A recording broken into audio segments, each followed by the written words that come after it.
Hi everyone, so this is part one of my response to Danny Mark's YA discussion video regarding the article that was posted in the Wall Street Journal a week or so back concerning YA literature being too dark, too graphic, too violent, and so forth. Excuse me, and like everybody else I was incensed and enraged and very pissed off by this article, and thought I'd add my voice to the many who have been responding in video format. I'll try and link everyone and anything I can locate in the doobly-doo in my pants so that I've covered all areas, I hope.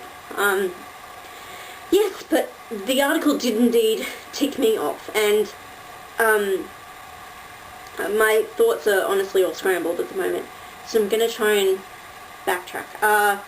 Okay, for me personally, growing up as a teen, I was pretty much reading off my own bat, choosing whatever I wanted to without the influence or guidance of my parents in any way. That said, it wasn't that they were necessarily ignorant or nonchalant about what I was reading, and it wasn't that they didn't care or that I didn't want to discuss it with them. I knew that I could if I needed to. I always felt that avenue was completely open should the need arise.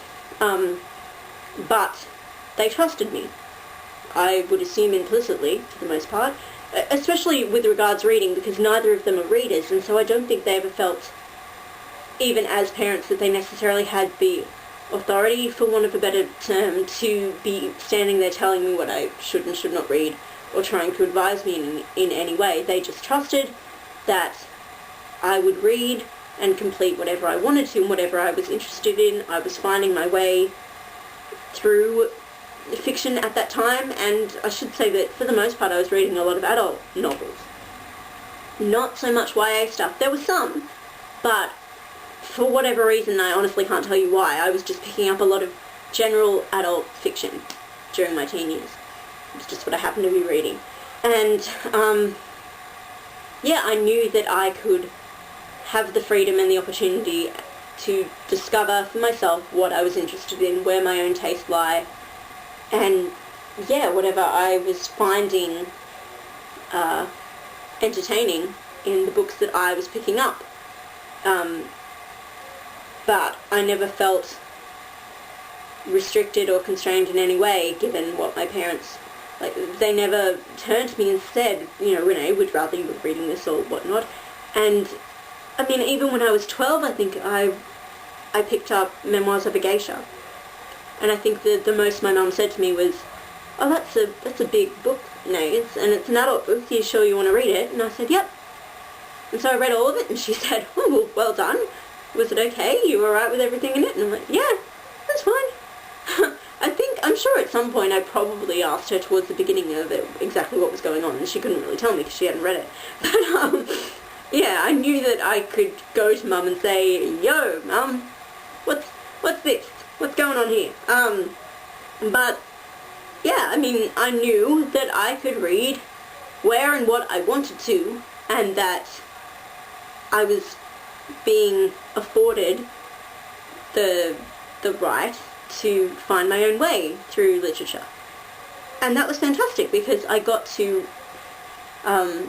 slowly but surely discover some truths about what I can and can't handle, and the same with my film, for the most part, with what I was watching in terms of movies as well.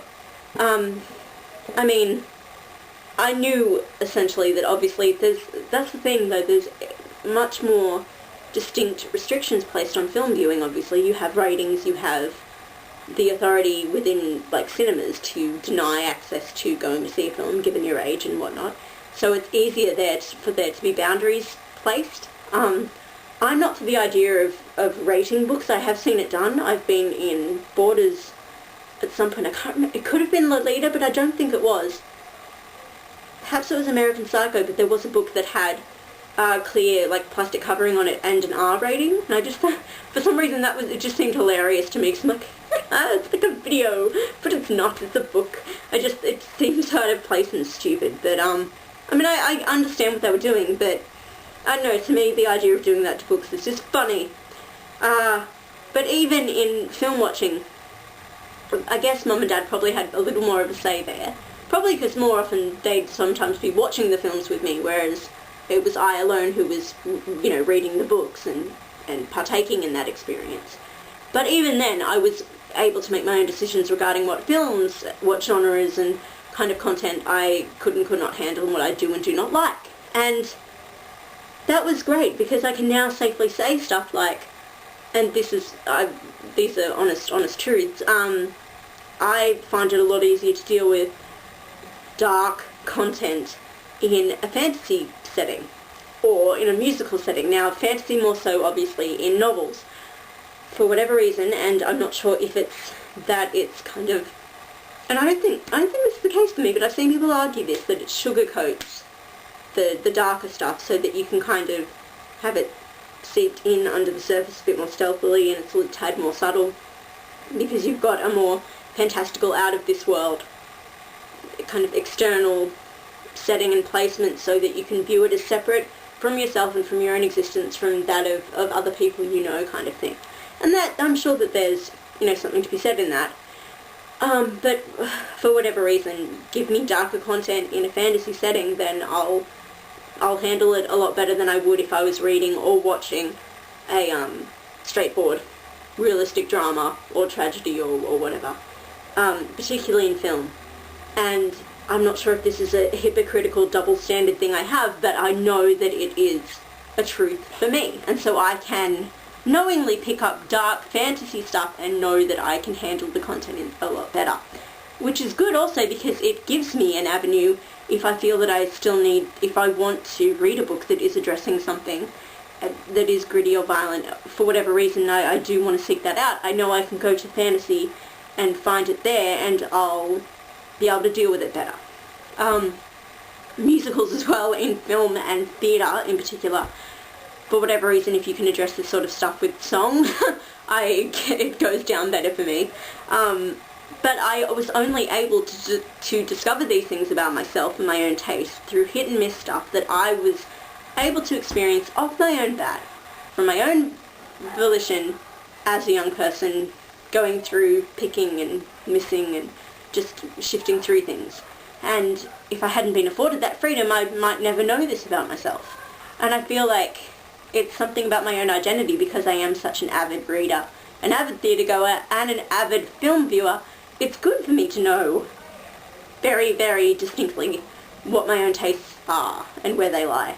So I'm really grateful to my parents for not getting involved that much during those years. And they are such informative years when you are discovering yourself and learning about where you want to go, where you feel like people are pushing you, where you are trying to make your own decisions as to how you feel and think and respond. And yeah, I'm just really grateful for how I was able to navigate it essentially on my own, knowing I had the support networks if I needed them, but it wasn't like I was getting pushed in any direction by authoritative figures. And it felt great, and I'm really, really happy that that was my experience. I'm rambling, so I haven't really got to the crux of the issue yet, but that's going to be in the next video, when hopefully I don't crap on with crap. But I'll see you all again soon.